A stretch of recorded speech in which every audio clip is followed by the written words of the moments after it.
Welcome back to the Gruber Morning Show, and I'm Pete Gruber. And I'm Zane Courtney. And we are here this morning to entertain you on a number of streaming platforms.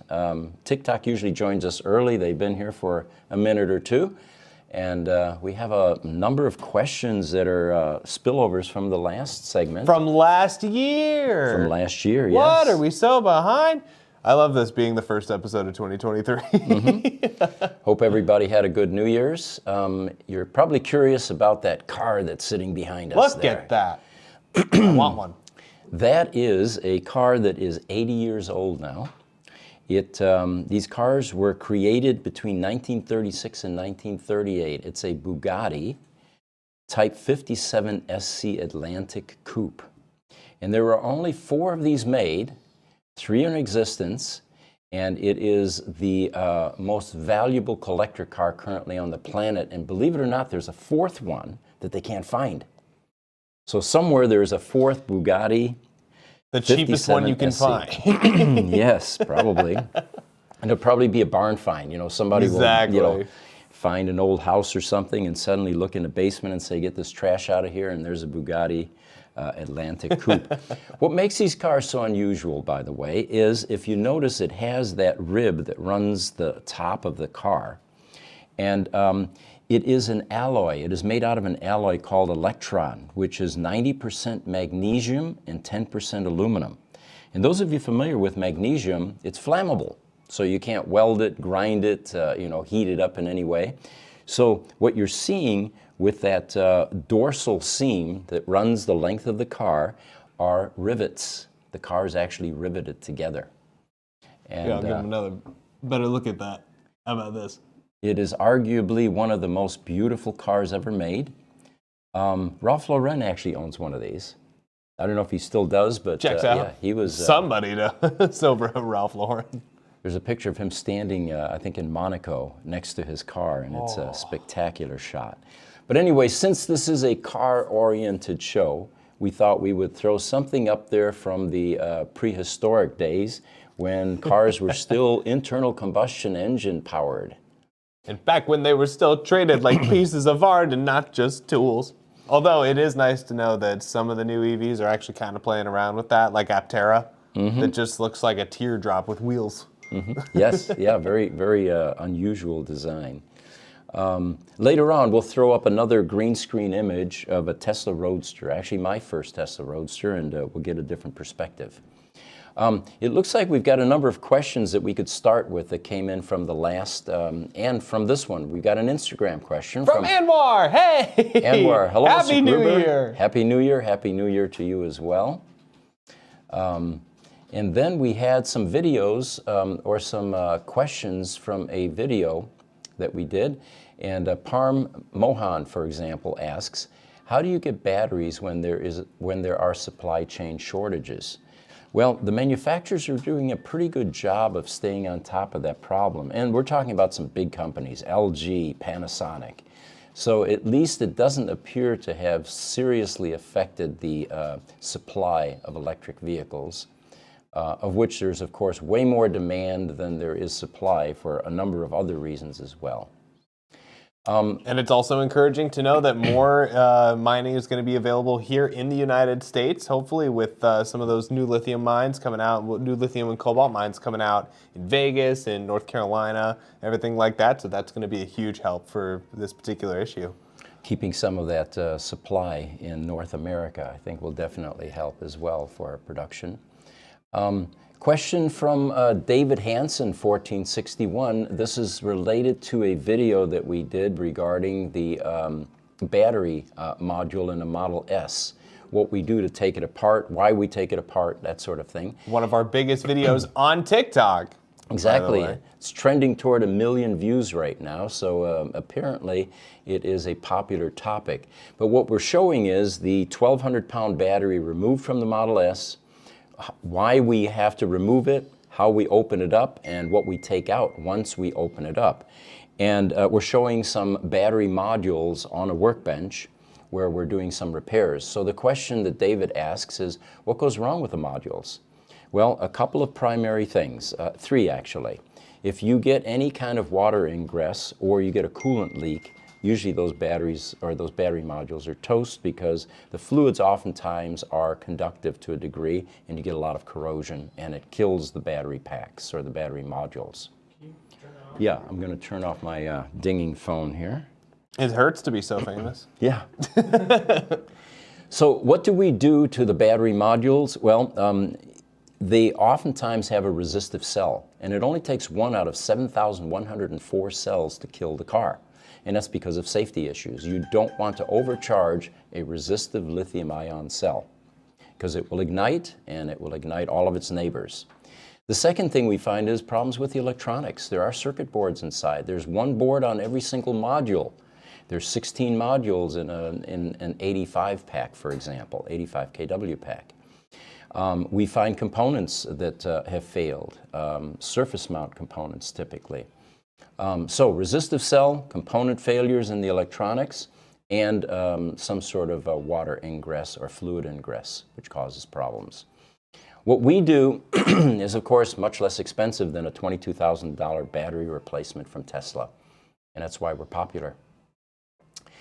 All right, another question from Bernie. Can you upgrade a 60 kW to 100 in a Model S?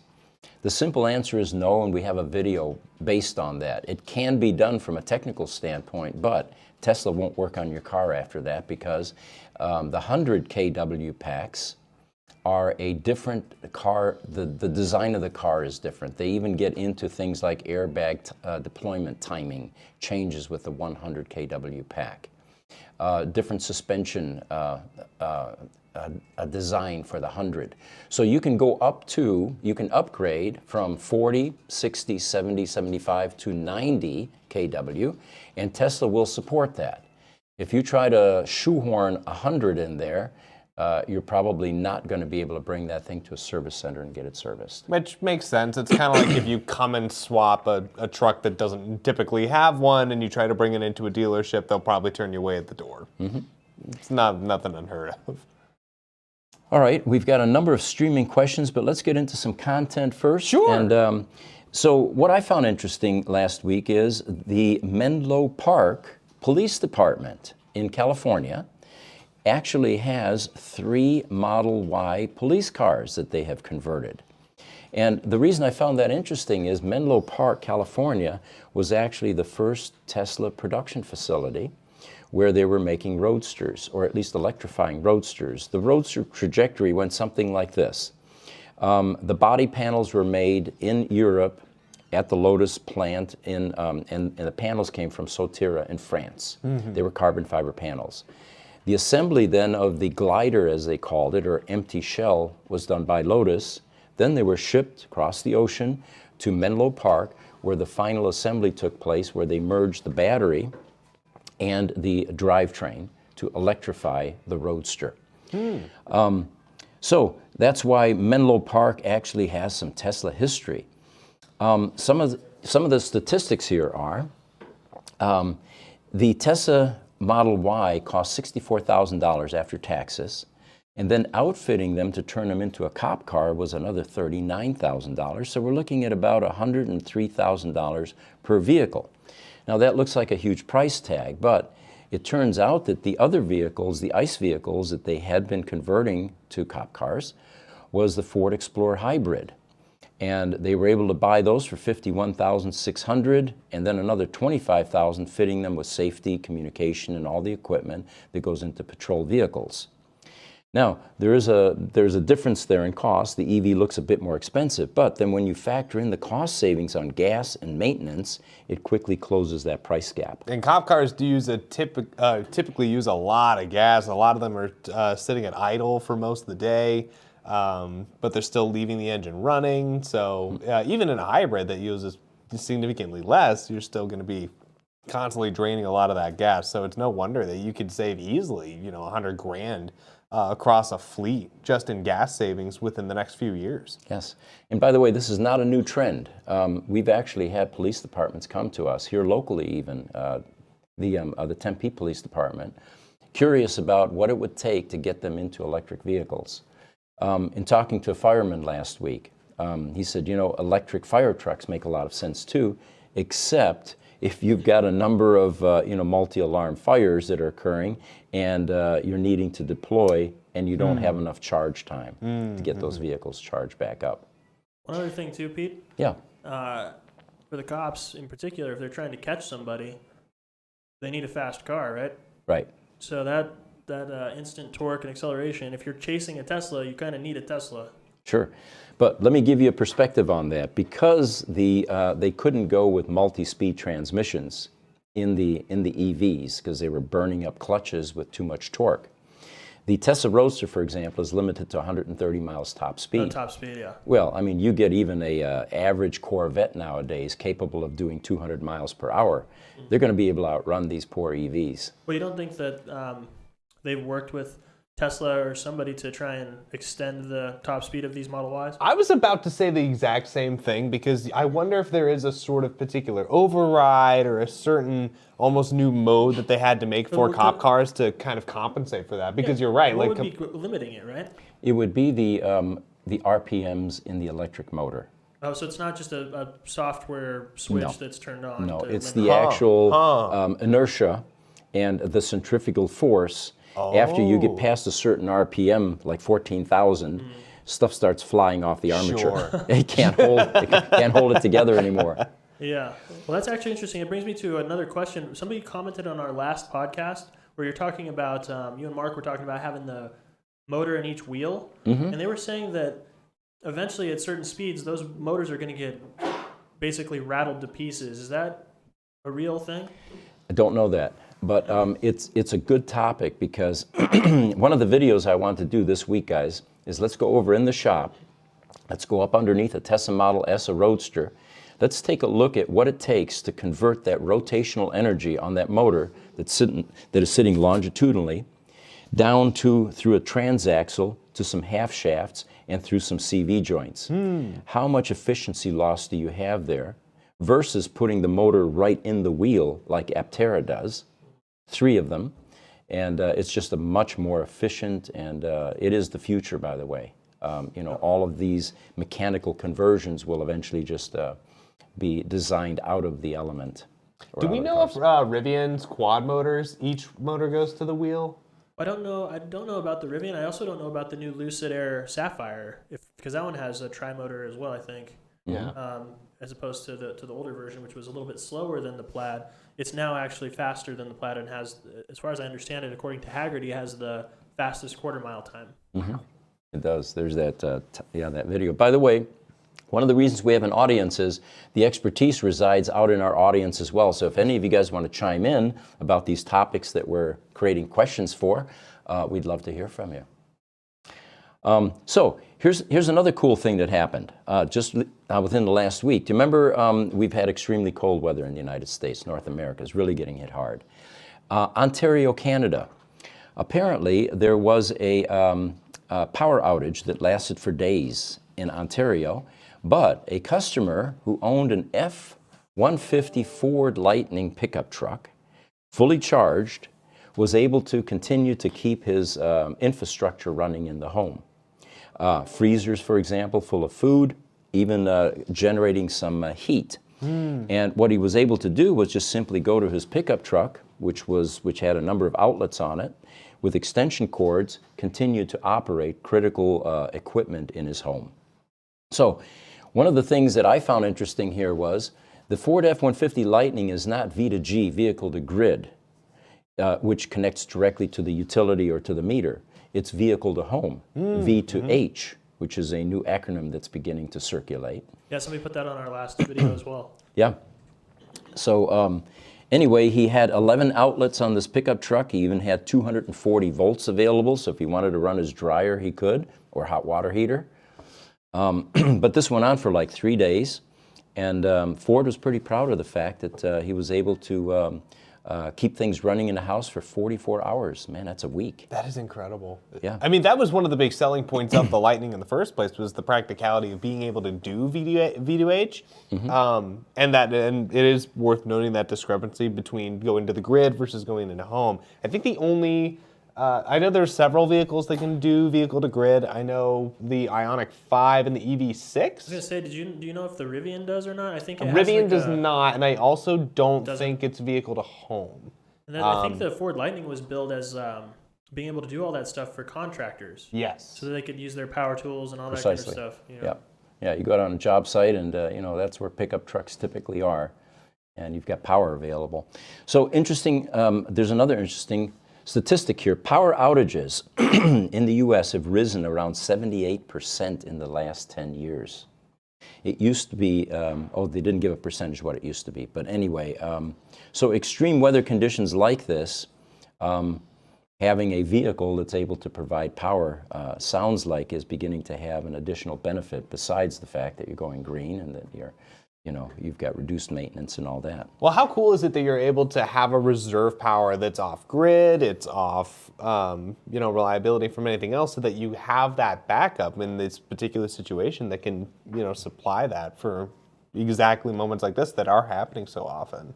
Mm-hmm. The other thing too was the power wall. Right. The Tesla power walls were helping some people, I think, in the Midwest. Florida, especially, yeah. In Florida we had a number of reports. It's like having a whole second grid unconnected to the first one. We've been in the critical power business for 40 years, and back in the day, the only facilities that had backup power were, of course, computer rooms, large data centers that could afford, those millions of dollars of investment. Mm-hmm. It was very uncommon to see anything like that in homes. Nowadays, it's moving into the home level, including sustainable power sources like solar, wind energy in some cases. All right, got a few more questions here. Let's see. From Jason9511, do you replace the BMW's i3 battery packs? A fair question. When we first got started, we worked on a number of different EVs, and we are so busy now just working on Teslas, actually Tesla Roadsters. We just cannot take any of the other brands and the other models into our shop. Eventually, there will be options for customers, but currently it's very hard to find anybody that's willing or able to work on a EV. In the case of this BMW, you always have the dealer, but the dealers love the notion of, well, just swap the battery or just swap the drivetrain. Yeah, sure. It'll be a cool 20 grand in Tesla's case. Or I think we pulled that up in another show of the price to replace an i3 battery was somewhere in the 10 to 15K range. Yeah. And in all fairness to them, I mean, these service centers are not equipped to open up large pieces of equipment like this, or have the skill level or the electronics or the test equipment to repair down to root cause or component level. And again, that will change, and I think it'll be aftermarket that will initially provide those services like we do. There's a couple great comments here to bring in the new year from TR Falco. How often do you have to, Falco wants to know how often you have to pull Model S modules.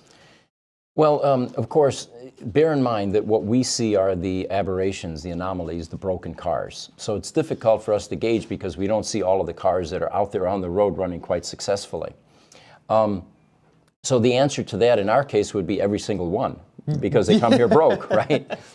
It's tough for us to get a read on what the percentage of failure is, but the overall statistics that you tend to read about and see is that EVs are substantially less maintenance than ICE vehicles. That is a fairly common statistic that floats around. Yeah, now really the only two things that you fill up on are wiper fluid and charge. Mm-hmm. It's kind of it. A couple of little bits of love here from M-Law. I love the information you're sharing here. And on Instagram, Soul to Stone. Good morning, gentlemen. Happy New Year. And a Happy New Year to you too, Soulstone. From Facebook, Lantern Light Technologies. Had a question about Monolith battery refurbishing on Zero motorcycles. Is it cost prohibitive?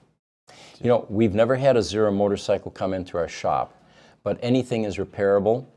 And of course, the real question is it economically feasible to do so?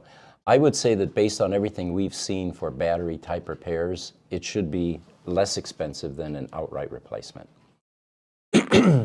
Makes sense to me. From Ramp Life, are you an independent? Oh, this is a great question actually to help kind of put ourselves in context here. Are you an independent shop from Tesla, or are you independent of Tesla, or are you certified from Tesla as a repair shop?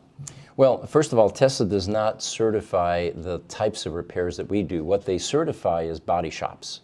And it's fundamentally because they don't have that skill at the service center level. They don't spray paint, they don't bend metal. PPF. Yeah. So they do certify to get some control of that process. In terms of doing the repairs on the cars, no, there are no Tesla certified, because there's no certification process. However, our partnership with Tesla continues to grow and improve. And there is a partnership, although it's not official. We do work with them. We work with their service centers. We collaborate. We share tech tips. We have even repaired boards for them. So I don't know how that will play out in the future, whether there will be other shops like ours that will eventually have that relationship. I would certainly hope so, because in the world of taking care of customers, customer service, the more the better. And if the competitors can learn to work together, that is definitely a benefit to everyone, including the competitors, who oftentimes are now able to turn a competitor into a customer and into a vendor. So we're 100% behind working with what appears to on the surface be competition. And the simple answer to that question is yes, there is some level of collaboration with Tesla, especially with their first generation cars, which we have an enormous amount of expertise with. And they are struggling to maintain the level of service with a car that only has 1,500 to 1,700 left in the world. They're primarily focused on taking care of the other models. Great question. Question, 8-star why don't they make battery cartridges horizontally sliding for easy maintenance without removing the whole unit? You know, I love that question, because in the critical power world, the manufacturers actually figured out that making modular, scalable UPSs, uninterruptible power systems, makes a whole lot more economic sense. They're even hot swappable, meaning that if you have a, let's say you bought a 50 kVA UPS, which is the size of how much it can power, and you want to upgrade that to 250 eventually. If you get a scalable version of that UPS, which most today are, you can actually buy 25 kVA power modules, plug them in, hot swappable while it's running, and battery modules while it's running to increase the size to meet your demand, your equipment demand. Cars will eventually go the same path. Not everybody wants to go 500 miles in an EV. Some people might want to go 200 miles and take 800 pounds off the car to increase performance. Or they don't have a budget for that 500-mile battery, and a 200-mile battery definitely gets their entry point into that vehicle lowered. So it's coming, it's just not here yet because it's not quite economically feasible to do so yet. I'm going to update the picture in the background. Oh, let's update the picture, sure. And that's We're gonna the Roadster you said? Switch out the Bugatti Atlantic, which is only 3 left in the world, made in 1936 to 1938, and we're going to switch it out with a Tesla Roadster. And it'll be a 2011 Lightning Green. It belonged to Bubba Watson at one point in time, the up-and-coming golfer. Sure. And Very small, so... all right, there we go. It's coming up a little bit. Hey, nice. This is a color in Tesla Roadster that was only available in 2011. It's called Lightning Green. It was actually, I think, a Subaru color originally. And look at that. it was my daily driver. I love the car. That was taken by Camelback Mountain. And we thought we... Nice, there we go. No, looks good. And since we're a car channel, we thought we'd throw up some cars in our background right this there. time. Good stuff. All right. From Instagram, we'll do a couple of these, and then I'm really excited about this next article because it kind of relates to some of the trucks we were talking about earlier. But from Instagram, DJ VIP510, friend of the channel. I need to come in here and do some consulting on these live shows, Gruber. Oh, absolutely. We have people that come every day to take tours of our shop. It is very unique. We even have Tesla people come, either ex-Tesla or currently still working for Tesla. And the reason they come is because it takes them back 10, 15 years to the early days of Tesla when everything was Roadster. I think we've got between the buildings now, we've got over 50 Roadsters here. And, people that were working on those cars back in the day are pretty nostalgic about that car. It's very special to them. So we do give tours every day. Anybody that wants to come by, just email us or call us. And I personally go over there and I take people through and show them exactly what it takes to repair electric vehicles to the level that we do. Love to have you. You know what I think is really cool too? I just realized something, that you said there's 1,500 Roadsters on the road currently, and you got 50 of them here. That's like what? About 3% of the world's population. Holy, yeah, right. Yep. Yeah, that fact does not escape us, by the way. It's a very special car, and yeah. And it's also really cool to know that so many of them are out there having either no problems at all or happily here. Well, we're going through upgrade time on the Roadsters now. Many of them now are 15 years. Came out in 2008, and you have deferred maintenance on an EV. It's not quite like an internal combustion engine car where you have an engine rebuild. You have to change bearings, rings, pistons, that type of thing. But there's the electronic equivalent of that in an EV that needs to be addressed. Right, otherwise it gets bricked and then it's just truly a piece of artwork. Sure, and the danger with the Roadster is, unlike the later model Teslas where parts will always be readily available. We've got, 100 or a million Model S's out there. I may be off on that, but please correct me if I'm off. But with that many in circulation, parts will always be available.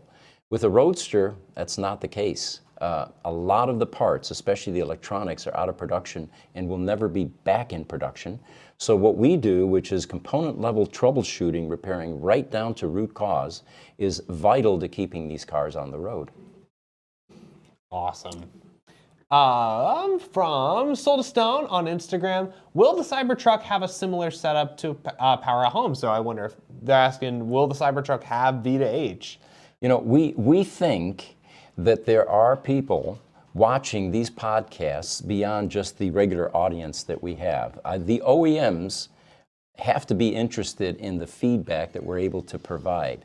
And if Tesla is listening and looking at the success of some of these other trucks, like that Ford F-150 actually bailing people out during power outages that went on for days, it's very simple to do, and I can't imagine they're going to miss that selling feature and that feature in the vehicle. Well, and especially with so much competition in the space now, it's kind of crazy for them to think of, that we got to shove in all these new technologies and whatever just to try to keep up. V2H, it's not that it's simple, but at least it's feasible for them to throw that in, well before production, and we should hopefully see that this year. Knock on wood, we should be seeing Cybertrucks on the road by the end of the year. They're talking summer, actually. Summer? Summer release, yes. Yeah.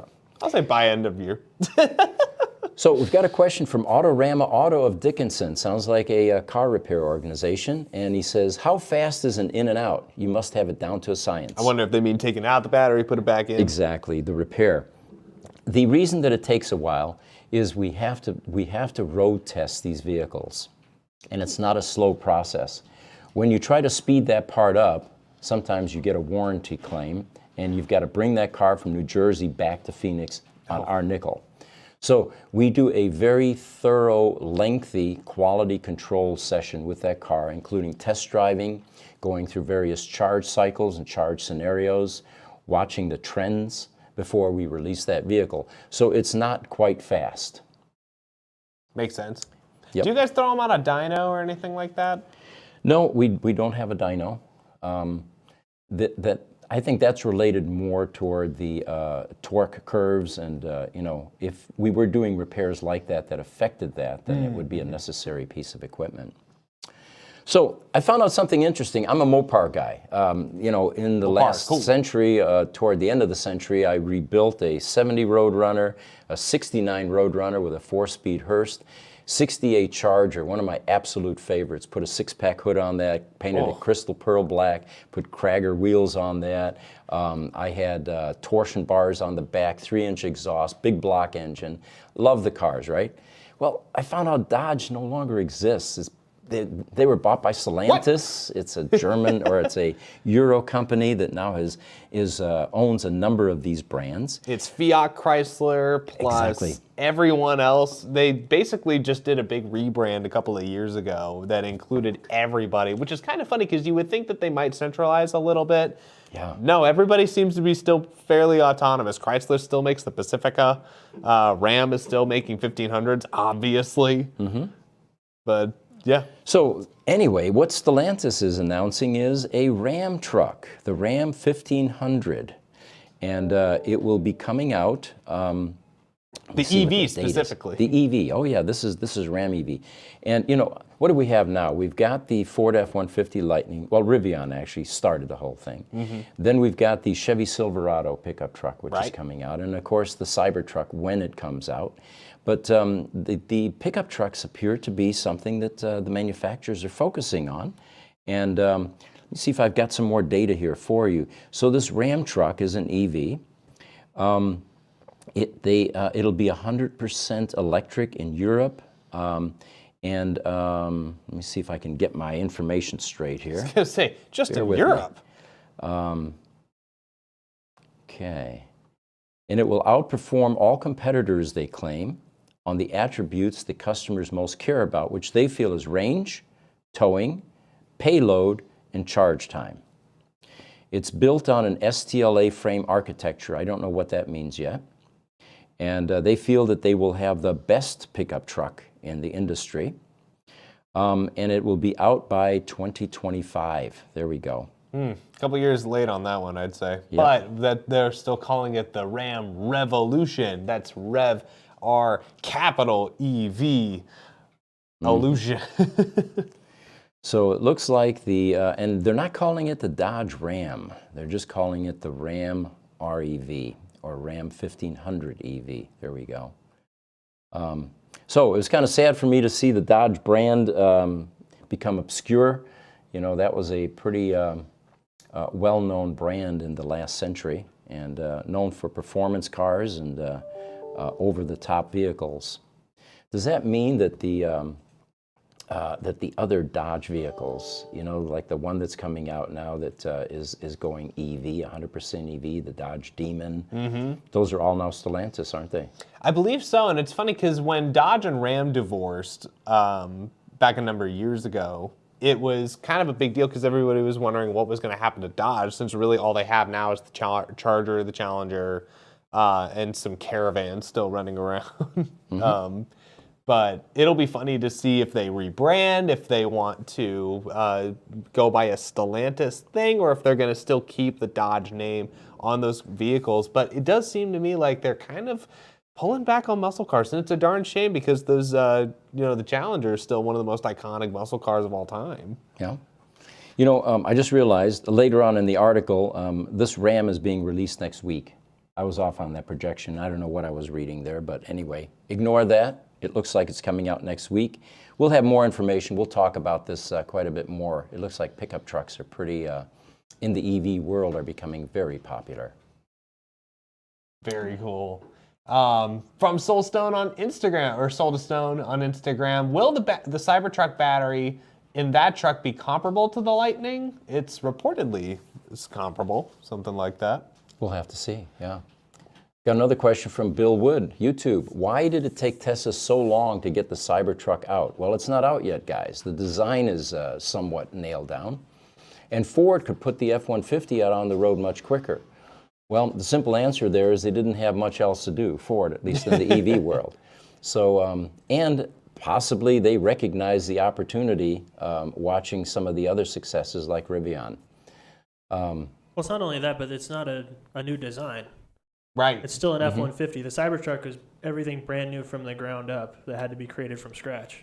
Yeah, it is funny. And it's funny, actually. I was watching Tesla Time News, and they had tried to get a snowplow for their F-150 Lightning. It's a great video worth watching. There's just enough differences in the Lightning design versus the classic F-150, so much so that they actually can't put on snowplows the way that they normally do, because they actually had to lower one of the bars in the front end of the truck to the point where normally a snowplow would go, that they can't actually fit it in anymore. It's kind of funny. Like, little details like that still exist in conversions like the Lightning. But yeah, you're right. It's still on the same exact platform as an F-150. So they probably, and they also saw Rivian's potential when they were still building their car from scratch. So Ford's kind of playing both sides of the field here, where they're not only converting their old stuff and being conservative in that area, and then also kind of being a little bit risky by putting some stake into some of these new companies starting from scratch, like Rivian. Good point. All right, so burning question, will Tesla be able to grow 50% this year? The jury's still out on that, but the latest projection I saw this morning was that it looks like they may have hit 45%, so that's shy of 50%. Like somebody else pointed out, everything is looking good for Tesla. Everything is up. Production numbers, earnings, just the amount of vehicles that they're putting out into the market, the acceptance of the vehicles. It's, in Europe, for example, they beat out VW in Germany, which is very tough I don't think that's ever been done, right? But anyway. Yeah, right. Everything is looking bright and rosy, but the stock market is not having any of it. They're saying, oh no, it's, there's something wrong here. Well, there's nothing wrong, guys. This is buying time. So that's what we keep on telling everybody, even though we're not financial advisors. Not financial advice. I saw that. I was reading that the other day, maybe just even yesterday, I think. All the earnings reports are great, but everybody's saying it fell about 5 to 10% short of what Wall Street was predicting. So that's why they're upset. It wasn't as amazing as they wanted it to be, I think. Well, the bulls have to have their day and the bears have to have their day, and the short sellers definitely have to have their day. And when you see stock just plummeting like this, short sellers are taking profits. There you go. But that's short-lived, so we're going to get some good news here, and before you know it, the stock is going to start to climb again once people realize what a bargain exists right now. I mean, look at Lucid. What is it, $7? Oh, right. What's is it really about? only $7? I mean, some of our guys here bought it at 20, 24. Richard, right? what's Canoe at over there? Do you know? Is Canoe public? Yeah. Canoe is public. Let me go. I think it's a penny stock these days. It's struggling. $1.23. $1.23. Yeah, there you go. Yep. You could put a few hundred away there and sit on it for 10 years and be rich. Oh, for sure. 100%. That's my goal. Hey, so that's the plan. That's the plan. So, but anyway, the 50%, we'll see. The stats are still coming out. I have a number of statistics here, how many vehicles they pumped out. It's all boring stuff, but essentially, it looks like things are looking very bright, despite some of the setbacks. You think about how many orders are still on back order with Tesla. It's like, even if they get all of those, they're still going to be going into next year with just trying to catch up on orders. So they're going to be fine. It's guys, we've got an image I want to throw up there. That 50s Tesla Model S. Ooh, I'm excited to see this. This is the AI one, right? This is AI, yeah. Give me 1 second. What they're doing here is AI is beginning to really infiltrate a lot of different things. You can now, one of our guys here is using AI to write scripts. You put in a certain number of topics and out comes a written, I wish I had that in high school. Yeah. No more essay writing, no more, copying stuff from the back of the books. Right. Synopsis, right? Yeah, we got that up there. No, we didn't. Yeah. We So can't there's our copy picture. Wikipedia. So that is beautiful. Yeah, so what they pumped in here was 1950s Tesla and probably some other keywords, Tesla Model S, and this is what AI thinks it would look like in the 50s. It's got They got it all. The bubble top look. It almost looks like a French Citroën, which was kind of curvy. I was like about that. to say, and then almost a mock Aston Martin front fender there with the grille. Also, the faux headlights look kind of interesting. I wonder if you were to build this, you could make those as intakes.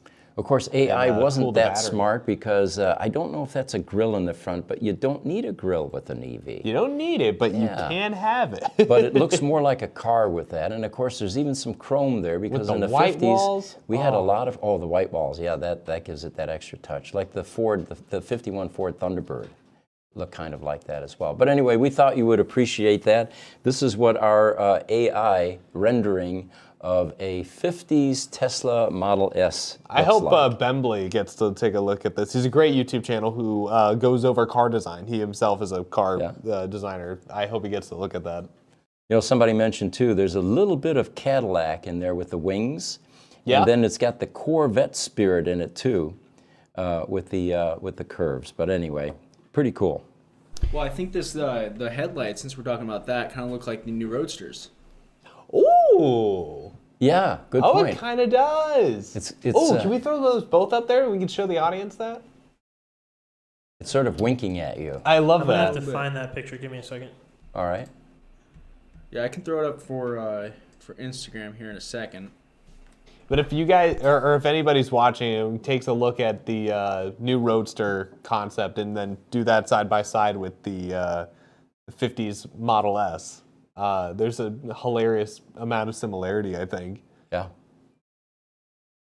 Even with the grill, I mean, you look at that bottom part of the fender on the Roadster, on the new Roadster. On the new Roadster, that kind of it's almost like that 50s Model S kind of mimics that too. That's funny. And I'm sure AI was pulling, or scrubbing information from Oh, I'm sure. I'm sure this is one image of their on the main site. images. Yeah. That's so funny, huh? Nothing new All under right. the sun. A few new questions. We've got a TikTok question for an auto house. Are you franchising your operation or providing training? We can't yet. We can't. We just don't have the bandwidth. We don't have the staff. We'd love to do it. The business opportunity is there. Eventually, there will be learning institutions that will take over that function. But I think that anybody in our space is going to be so busy, it's going to be difficult for anybody to find the time to take on a project like that. It's like a mix of being a mechanic and a computer repairman. It looks like Bill Wood commented on that picture, Corvette's sister. Agree. Okay, I'm pulling that up right now. Yeah. The Corvette's older sister. Mm-hmm. Ooh, but can you imagine like an old 50s Stingray next to that? Yeah. That'd be cool. There we go. Oh yeah, side by side. Hey, there we go.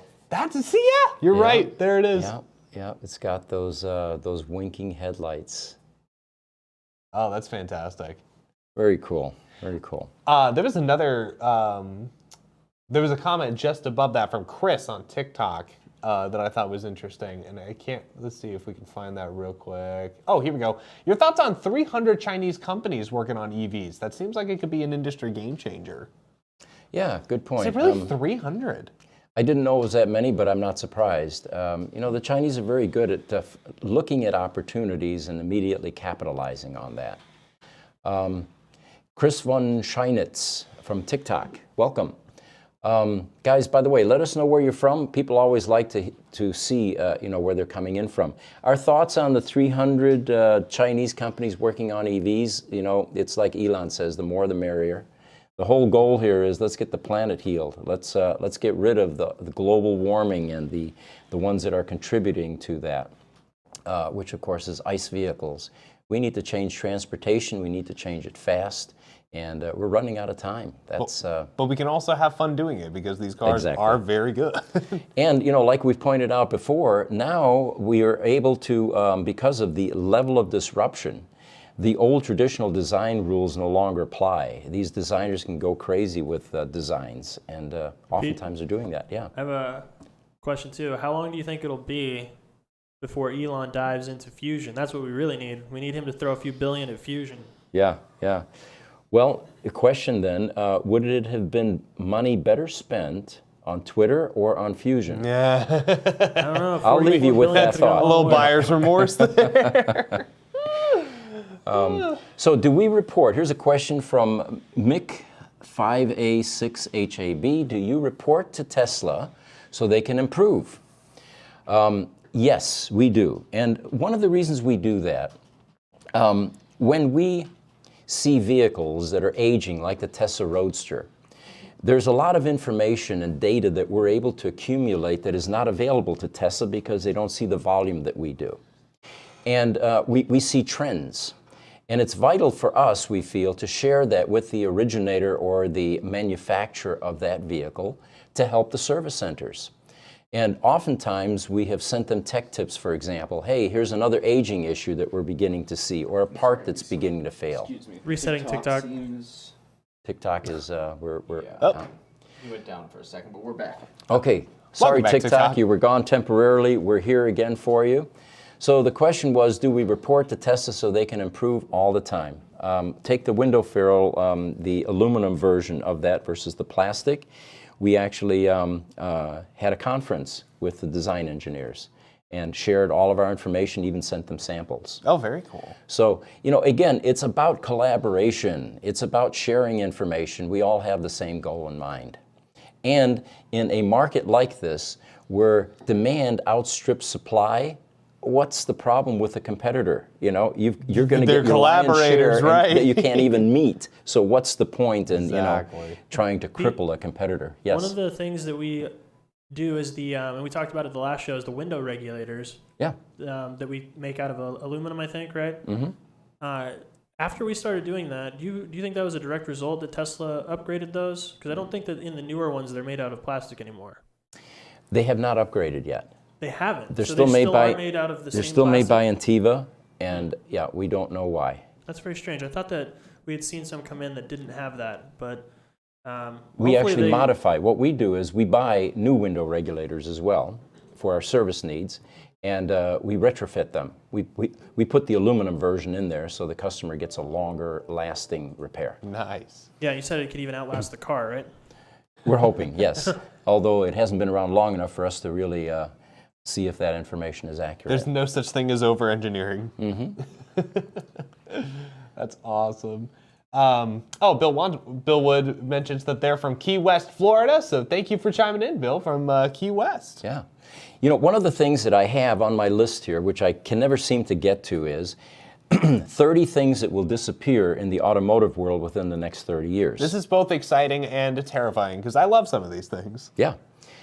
So one of them was station wagons. Yeah, I could see that. And if any of you want to chime in, folks, please do so. Sedans, crossover sedans.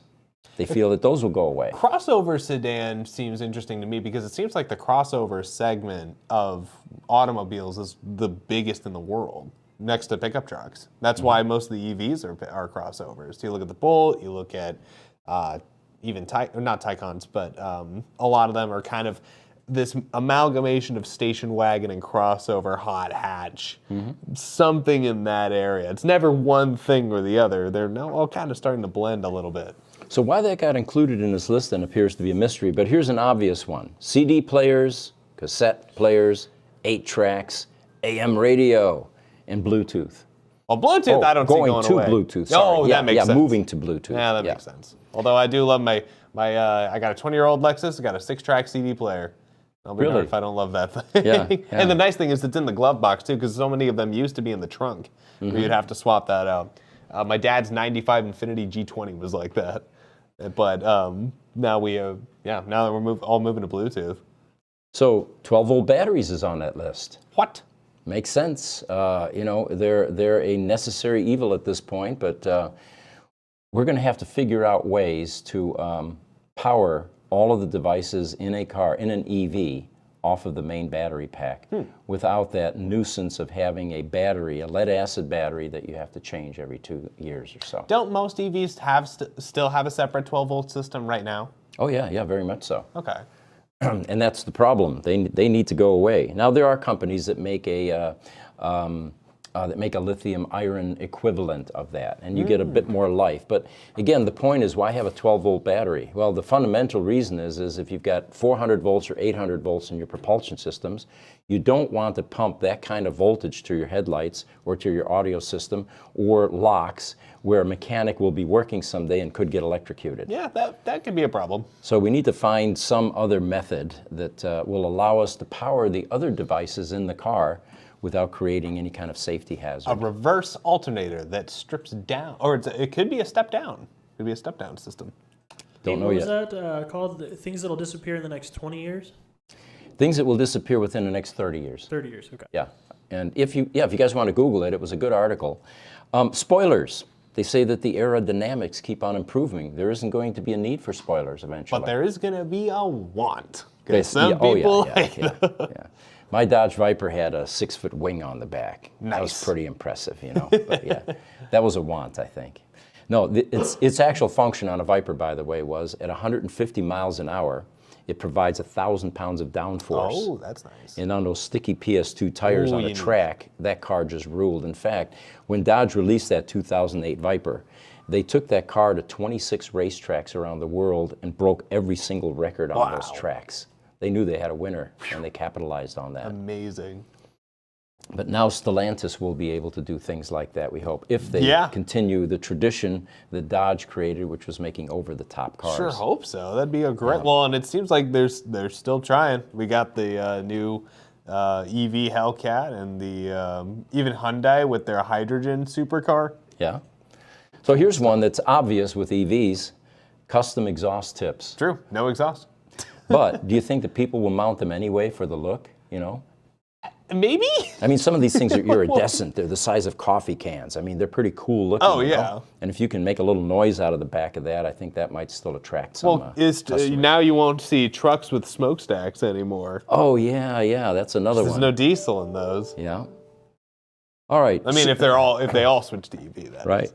Superchargers, nitrous, blowers, turbo. True, no engine. Yeah, won't need it. Looks like we've got a Instagram question from Russia. Hey! Welcome, Vitaly. Good evening, he says. Please help me solve the problem of winning or buying a Tesla car. I dream of a Tesla Model Y car. Happy New Year to all of you. Thank you. Sincerely, Tirzu Moldova Bandera. Oh, Vitaly Tirzu Moldova Bandera. I hope I pronounced that correctly. You know, I don't know what the buying situation for EVs is in Russia currently, but I can't imagine that it's good because of everything that's going on there. Optimism with me springs eternal, and I know there will be a better day for Russia. Russia is a spectacular country with rich history, a fine, decent core group of people, and I can say this safely because I have relatives from there. This temporary madness and insanity will pass, and it will pass soon. That's all I want to say about that. So I hope that in the meantime, you'll be able to find yourself a Tesla, Vitaly. Good stuff. TikTok, Panopticon. Ooh, cool name. What about improving on quieting the Tesla tires without gluing the foam into the inner wall? A wider piece of foam would do the same job. It is funny that they do have to add foam to the tires just for that noise reduction. Yeah. And of course, with an EV, road noise is more pronounced because you don't have all that other noise that's going on in the car. I wish we could comment on that, Panopticon, but I don't have expertise there on tire tech.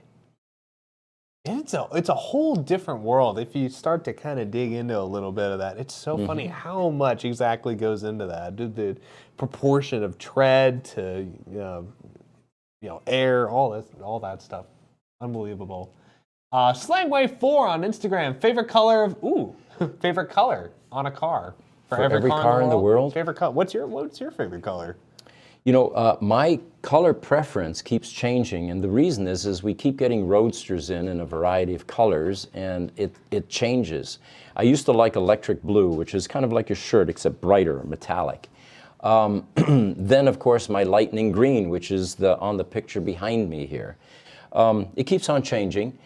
Most recently, I actually like the Arctic White Roadster because it's a clean slate. You can do so much with it. I know a lot of people give white on cars a sort of, they're kind of like, it's boring. Every car has white. Some of them pull it off really well. Yeah. I always enjoy it when Jim Stack, who is a local EV expert, chimes in. He's with the Phoenix EAA.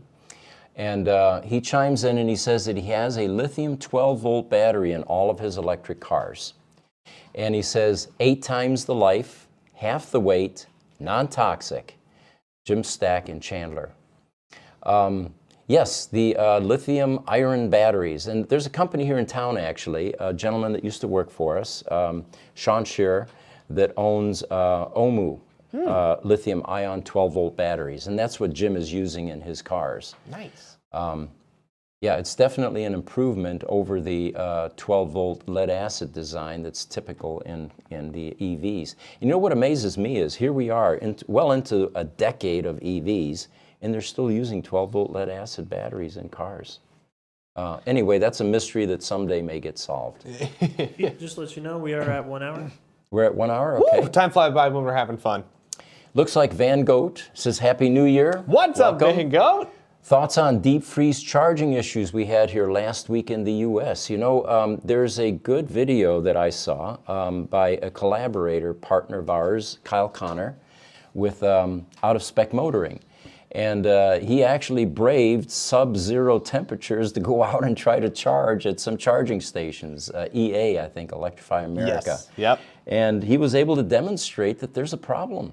What the manufacturers are going to do about it is, at this point, a question mark for us at least, but I'm sure they're feverishly working on it because, you know, obviously a defect like that has far-reaching ramifications, especially for the pay-for-view type charging stations. They're losing revenue. Yeah, those videos are so worth checking out because there is, and it's worth checking out the video to get the specifics, but there is one particular kind of station that they have in Norway that is very reliable for those particularly sub-zero temperatures that Electrify America just can't keep up with. Yeah. And Kyle Connor found them in Colorado and proved that, yeah, that's the case. They got that much figured out. He also deep froze a Nissan Leaf. That's, what was it, a 2015 Nissan Leaf? 2012 Nissan Leaf, I think it is. Deep froze that for the same experiment. Also wild to watch. Yeah, his videos are well worth watching, by the way. He really goes in depth on a lot of these things. But, you know, the engineering mind immediately begins thinking, here you have a charger out in the elements, and it's too cold and it's having issues. Well, guys, you've got electricity floating in this charger. Put a heater in there, you know? Right. It doesn't have to be 92 degrees in there, but at least bring the temperature up above freezing.